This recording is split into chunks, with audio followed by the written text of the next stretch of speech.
Um, watching Gold Rush Whitewater and come to the realization that the burnout right now is very real. I've made like 600 and something, 650 plus videos that I've published on Vo-Gus prospecting, and it's taken me 6 years to do that. That's just on YouTube, and on the flip side of that, I've got Facebook that I run as well, and I was publishing a video a day on Facebook, and I was doing that for about 2 straight years. So at this point, I am 1,000 plus videos, edited videos, into Vo-Gus prospecting, and I've also made um, hundreds, if not thousands, of image posts. Definitely on Facebook, in the thousands. When I look at all my pages, all the content I've created over the last 6 years, I am pushing probably 5,000 posts or so. And the vast majority of those are videos. They're filmed, edited, thought. Like, there's so much thought that goes into creating a video. So much. I was out with Mick and Gadsy yesterday, and I was going to film a video, and then it rained, and I just could not be bothered. Just couldn't be bothered. It was just like, it was interesting. The idea that I had was interesting. I found a really cool pay pile that the old timers had used to reinforce a sluice gate, and they had used original ground, and it's got about 20 to 30 pieces of very fine gold per pan in it. So it's not going to add up to be a huge weigh in, but it was a very interesting spot, and for the reasons that the gold was there. So I was keen to film it. I was really keen. I was actually quite looking forward to it because I've been holding off on this spot for a little while. And I filmed a video, and then it poured rain, and we had to cut filming short. It just tanked. My God, the energy just tanked. And like, I know what people are going to say. I know people are going to say, take a break, and we don't, mind if you have some time off and all that sort of stuff to get recharged and all that. And I appreciate it. I understand it. Like, this video is not me trying to ask for sympathy or anything. I don't need that. What I need is to be re-inspired. That's what I need. I think my channel is it has the most amount of prospecting videos published on it out of anyone, like Dan Hurd, Paulie, so on and so forth. I think for full length videos, it's got the most on it, or it's very close to. I think Dan and I are battling for first, actually. And when you create something so often, it becomes so easy. It's automated. It's not a challenge is probably the wrong word, but you don't have to put as much thought into creating a video when you can just slip into autopilot. And that's what I'm kind of struggling with, is that I don't want to make autopilot videos. I hate that idea. And I want to get to the stage where I'm re-inspired again to create content that means something. I used to create videos explaining about the why gold was there, the technique on getting it out, and I still do that today.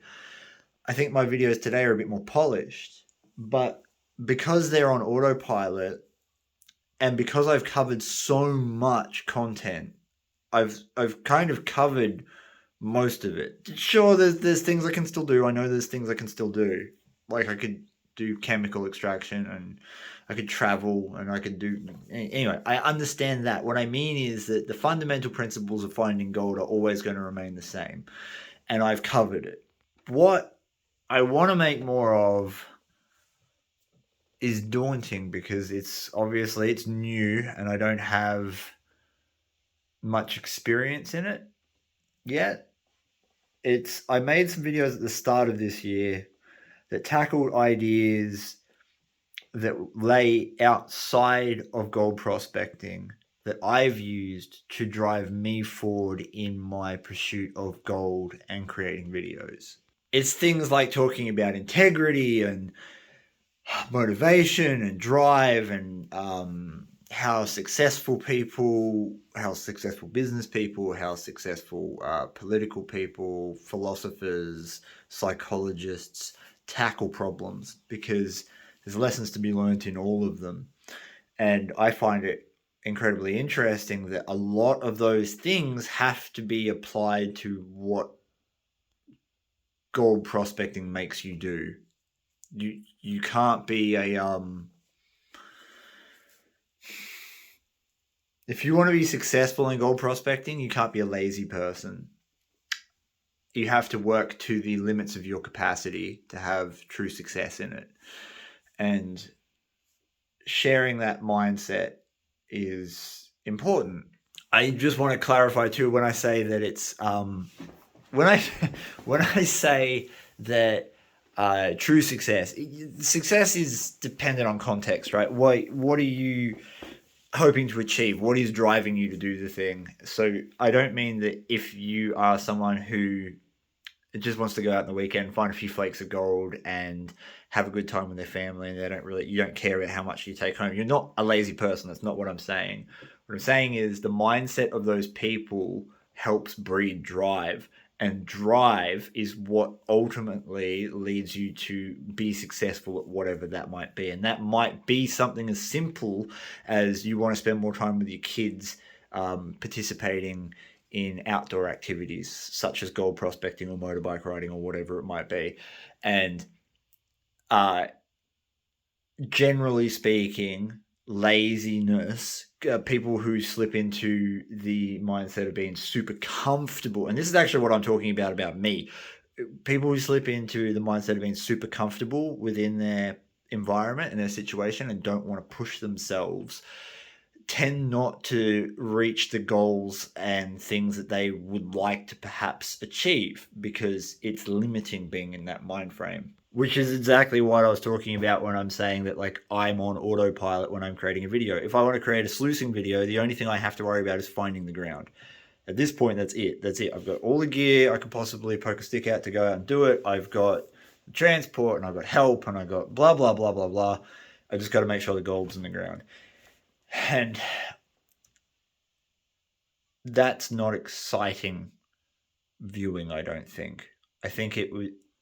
I don't feel like I'm giving my audience the same experience that I was nurturing and cultivating at the start. And that's led to a level of burnout. Yeah.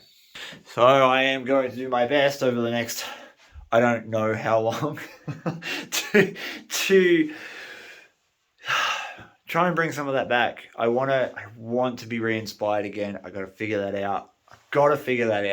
If you've made it this far into this video, what I would love to hear from you guys, and again, I'm not fishing for support or comments saying that, like, I'll take a break. I'm not looking for that at all. I've got all that well in hand. What I'm hoping to get from my audience is, who inspires you? Do you have links to other content creators that possibly talk about motivation, or are there music artists, or are there writers, or are there books that you've read? Like, what is the spicy thing that you've digested to push you towards your goals? Because it's the 550 rule. Hang on, it's the 550 rule. Let's just talk about that. The 550 rule is really simple. If you go to something like a college or a university or a school, and you're in a class with 50 people and you get to hear the ideas of 50 people, you will walk away with 50 ideas. Whereas if you work in a fish and chip shop and there's only 4 people that work there, plus yourself, you potentially only walk away with 5 ideas. Being immersed in a community that's willing to share ideas gives everyone the opportunity to be inspired from that group of people. And the bigger the group of people, the greater the chances are that you're going to hit something that resonates with you or that you can utilize in your world. So, dump a bunch of links below. Just dump a bunch of links. I don't care if it's Instagram, YouTube, Facebook, links to bookshops, whatever it might be. Dump a link below, because I'm going to go down a wormhole. I'm going to go down a wormhole tonight. That's what we're doing. All right, guys. Bye.